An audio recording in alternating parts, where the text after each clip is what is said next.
আজকে বাবা সকাল সকালই বাজারে গিয়েছিল। তো বাজার থেকে আজকে বাবা নিয়ে এসেছে পাঙাশ মাছ। তো পাঙাশ মাছটাকে প্রথমে একটা গাবলায় ঢেলে জল দিয়ে ভালো করে ধুয়ে নিলাম। তারপরে তার ভিতরে নুন আর হলুদ মাখিয়ে দিলাম। তারপরে এখানে দেখো আজকে বাবা বাজার থেকে সবজি এনেছে, নতুন আলু আর বেগুন। সেই নতুন আলুগুলোকে এভাবে চার ফাল্টি করে ডুমো ডুমো করে কেটে নিলাম। তার সঙ্গে দুটো বেগুনও কেটে নিলাম এভাবে চার ফাল্টি করে ডুমো ডুমো করে। এবার ভালো করে সবজিগুলোকে আমি ধুয়ে নেব।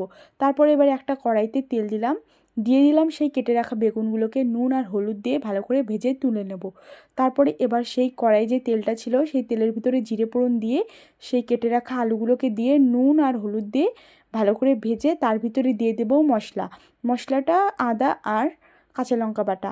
সে আদা কাঁচা লঙ্কা বাটা দিয়ে ভালো করে ভেজে নেওয়ার পরে এই কাঁচা মাছগুলোকে দিয়ে কড়াইটা ধরে এভাবে উল্টে কিছুক্ষণ কড়াইটা উনুনের উপর বসিয়ে রাখলেই নিচ থেকে যখন মাছটা ভাজা হয়ে যাবে তার ভিতরে দিয়ে দেবো পরিমাণ মতো জল দিয়ে ঝোলটা যখন ফুটে যাবে দিয়ে দেবো এবার এর ভিতরে ওই ভেজে রাখা সেই বেগুনগুলোকে।